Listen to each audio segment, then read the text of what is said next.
Salutare la toată lumea! Vreau să mai fac un clip pentru că filmez unul back-to-back. Deci o să-i dăm bătaie imediat, dar o să mă prezint repede. Mr. Fighter Chess, puteți să vedeți numele canalului de YouTube, tradus în română luptătorul de șah, dacă nu știți engleză. Și, și eu mă numesc Venețanu Mihai, sunt șahist, am Elo 2100, 2132 mai exact la Classic și 2500 pe net și sunt în creștere, o să fac 2600. De-abia aștept să cresc și poate la un moment dat să ajung în top 100 pe lista FIDE, top 100 în România, cel puțin la Classic. Pentru asta cred că îmi trebuie vreo 2250 sau 2300 la Classic. Așa, și sunt și antrenor de șah. Toate bune și frumoase. Bun, hai să-i dăm bătaie cu videoclipul de astăzi. Este pentru toată lumea, pentru toate nivelurile, în mare parte pentru jucătorii începători, plecând cam de la Elo 700-800 pe chess.com și astăzi vreau să vă prezint apărarea siciliană la negru. Am făcut studiul ăsta și este destul de organizat pentru că de-abia l-am creat și l-am pus la toate celelalte mutările. Nu știu dacă puteți să vedeți de camera mea, că am pus-o chiar aproximativ în mijloc, deci cred că trebuie să o dau un pic mai jos. Cam aici, cam pe jos acolo. Dar puteți să vedeți mutările, oricum nu contează că voi vedeți tabla și asta vă interesează, vă pasă. Pot să fac și mai mare tabla, gen așa. Scuze, asta e o variantă. Deci vreau să vă arăt, acum ce n-am pus, este varianta principală cu cal F3 și ok, și o să mă uit la ceas ca să fie videoclipul scurt.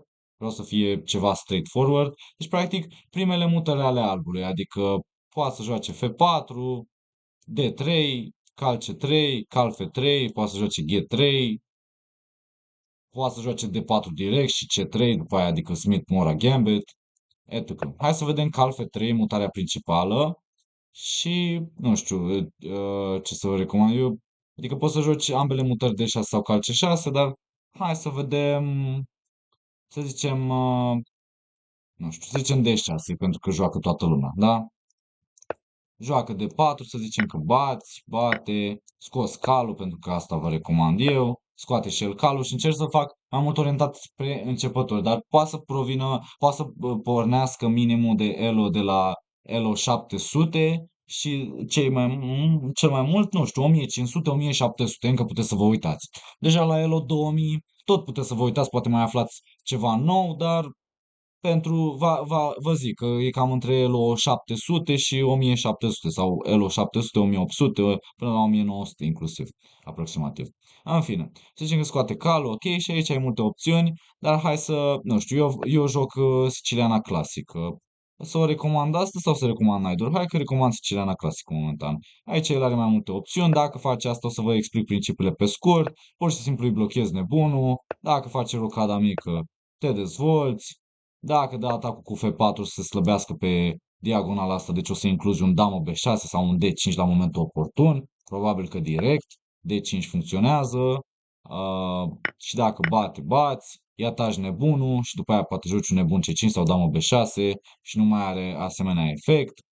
Uh, da, și de exemplu dacă vrei să știi cum te pui, de exemplu așa, nu știu ce, poate faci rocada sau ceva, nu știu, joacă și el damă de 2 sau ceva, habar n-am. Dacă am ratat vreo tactică, îmi cer scuze, dar da, sigur am ratat acum la alb care asta, negru, dar să zicem că nu joc tactic, poate prin alte mutări, altă ordine de mutări, nu știu, ture 8, habar n-am, asta și joacă nebune 3. Vreau să schimb cumva piesele, scuze, vreau să schimb cumva piesele și să scap de presiune.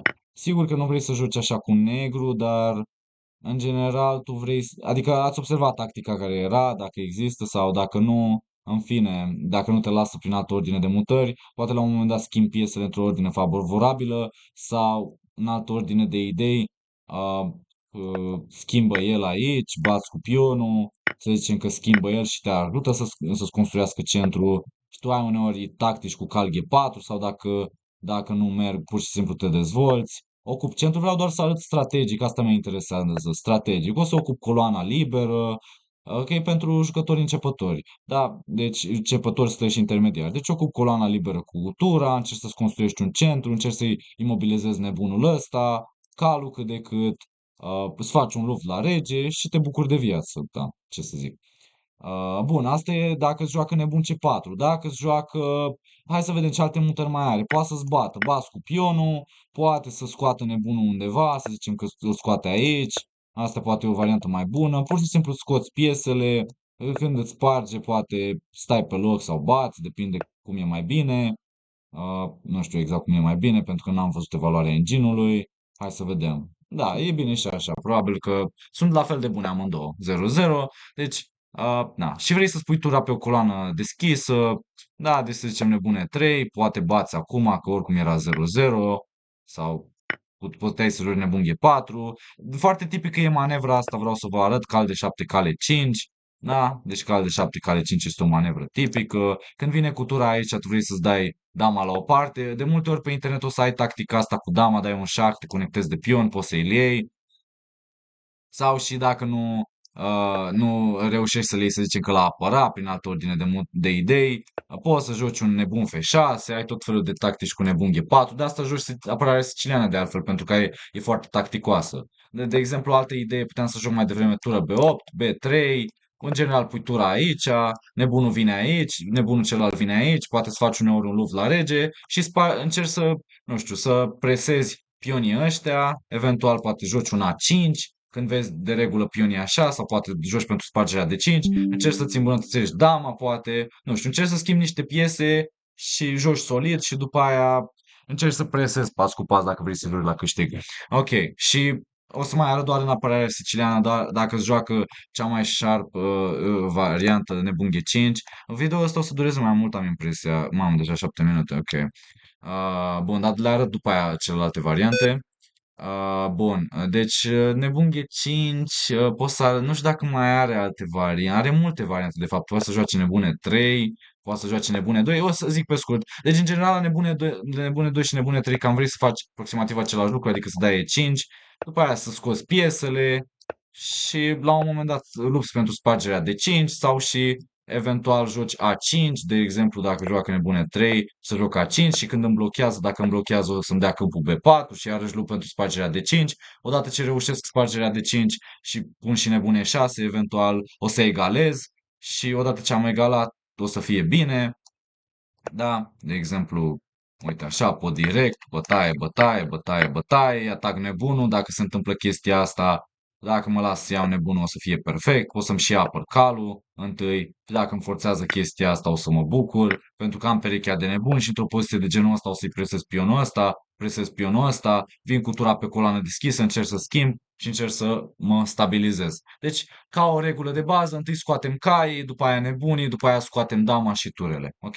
Și la nebune 3 vrei să faci aproximativ același lucru, cu aceleași idei, mai mult sau mai puțin, doar trebuie să ai grijă poate când face rocada mare și poate îl mai ataci și la rege atunci sau ceva. Ordinea de mutări contează. Iar la nebun G5, nu știu, joci asta, asta e varianta principală, iei câmpul B5 ca să nu-ți atace, să nu sară cu calul, faci rocada mare, scoți și tu nebunul pe aici. Asta e o variantă foarte sharp, foarte tăioasă. Asta e mai mult pentru avansați, dar tot ce vrei să știi e că poți să dai B5 aici. Poate să joace și mai solid cu F3. În altă variantă, în altă ordine de idei, poți să-i și bați eventual și după aia să joci, nu știu, H6 sau nebune 7 sau alte chestii sau B5.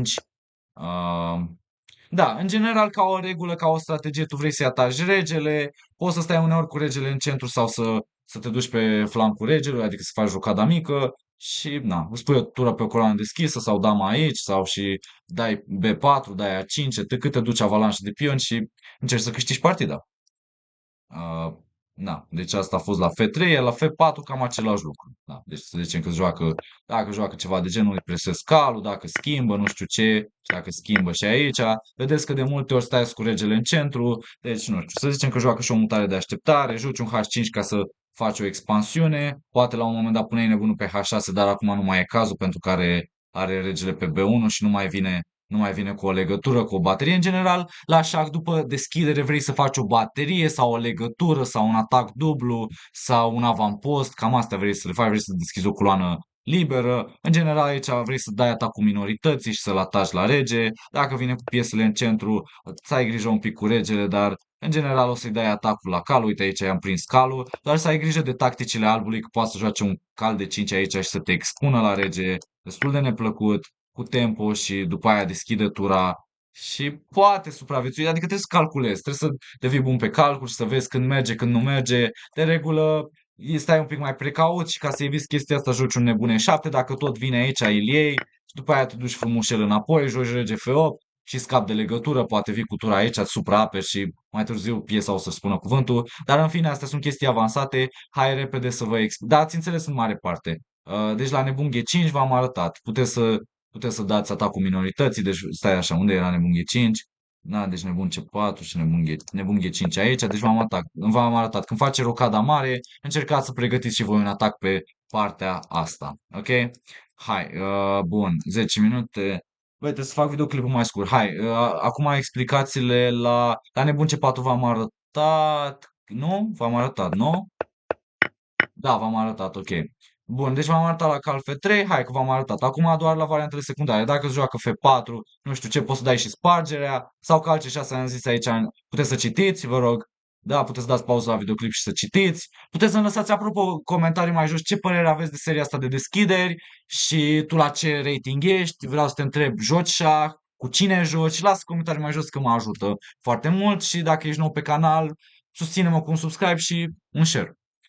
În general, deci cu mutarea asta cal C6 îți scoți calul și în general joci un pic în centru și într-o parte, gen pe flancul regelui, sau și combini cu B5, adică pion la B5 rapid, adică poate A6, B5 uneori, și B4 sau și așa mai departe. Și vrei mereu să dai aproximativ cal de 4 mai târziu și să ai grijă la continuarea asta cu damă E1, damă H4, de exemplu, poate să joace chestia asta și nu știu, trebuie să spargi în centru neapărat, că dacă stai pe loc prea mult timp, de exemplu, poate să dea F5 și dacă stai și mai mult pe loc, poate să facă asta și dacă stai și mai mult pe loc, face chestia asta și după aia amenință tot felul de chestii să-ți bată și după aia să bată aici și vine cu 3 piese, tura e și ea periculoasă, nebunul ăsta e periculos, deci asta vrei să eviți cu orice preț. Dar, da, am arătat aici altă variantă, C3, asta și în general cam așa vrei să te plasezi, să lupți în centru și un pic pe flancul damei, da, să-ți activezi piesele și să stai mai bine. Vrei să ai un joc liniștit și ca o regulă scoți caii, apoi nebunii, ataci în centru și așa mai departe. Bun, deci asta e F4. Acum D3. Hai să arăt D3. Aici pur și simplu scoți piesele dacă e o siciliană închisă. Da, scoți piesele, poți să joci cu D6 sau puteai să dai spargerea mai devreme. Poți să lupți pentru câmpul D4, o să deschizi nebunul din G7 și îl ataci, aici îți deschizi tura, sau dacă previne chestia asta și se duce cu dama înapoi, scoți dama, da, împinge și iarăși dai atacul minorității, vrei să incluzi tura în atac, vrei să împingi pionul la E5, vrei să-ți deschizi nebunul din G7 și să joci natural și stabil. Și ce trebuie să mai arăt?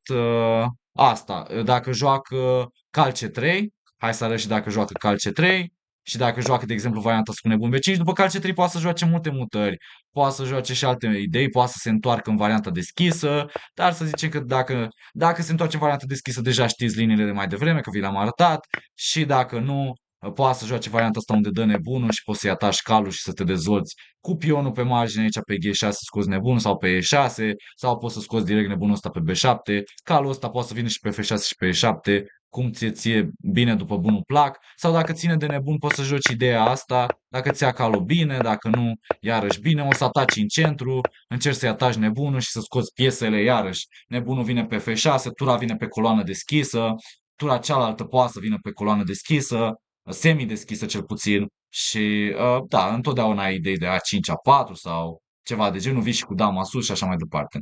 Și cam asta a fost videoclipul, sper că v-a plăcut.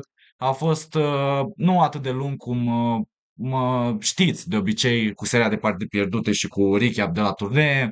Am vrut doar să fac ceva așa în semn de să transmit un mesaj și în semn de solidaritate pentru că am mai făcut un clip mai devreme și nu merge să faci un singur clip fără să-l faci și pe al doilea. Doar că pe ăsta o să-l postez în altă zi ca să mai am material. Și sper că v-a plăcut videoclip mai scurt. Văd că aproape 15 minute merge pe timerul ăsta la OBS.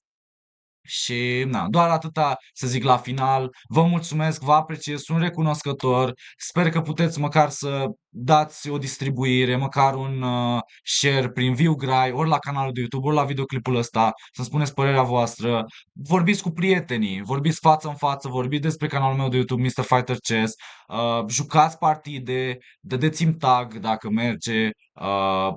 O să las link și, nu, uite, la asta nu m-am gândit, să las link la conturile mele pe chess.com, conturile mele pe lices, o să las link în descriere la pagina mea de vânzări, cu mine ca antrenor, dacă vrea cineva antrenamente de șah. Și în rest puteți să îmi ziceți cum v-a ajutat spor la practicat asta apărarea siciliană la negru și să-mi spuneți rezultatele voastre. Sper că o să creșteți la Elo. Să mai zic o singură, scuze, să mai zic o singură chestie, contează și cât de repede joci. Deci, poate pierzi la început, dar exersează, exersează, exersează, repetă, repetă, repetă, repetă. Poți să pierzi câteva partide, după aia o să devii mai bun, analizează-le, întoarce-te din nou la videoclipul ăsta pentru că sigur am zis unele chestii prea repede, poate am mers prea repede, dar sigur am zis chestii bune și calitative și sper că ți-am făcut ziua mai bună, seara mai bună, etc. Oricum am înregistrat seara. Deci în rest, asta e tot ce-mi doresc, să crească canalul, deci poate mă ajutați să crească canalul, adică răspândiți cu prietenii sau cu dușmanii sau cu familia sau cu iubita, cu iubitul, cu câinele, cu pisica și așa mai departe. Și eu sper să ne revedem data viitoare. Vă mulțumesc, vă apreciez și cam atâta. Nu uitați de live. Bine, cred că videoclipul o să-l postez după live, dar în fine, nu uitați că postez destul de frecvent. Deci, da, vă mulțumesc, apreciez și ne vedem data viitoare. Salutare, pa, pa, ciao. Mr. Fighter Chess out.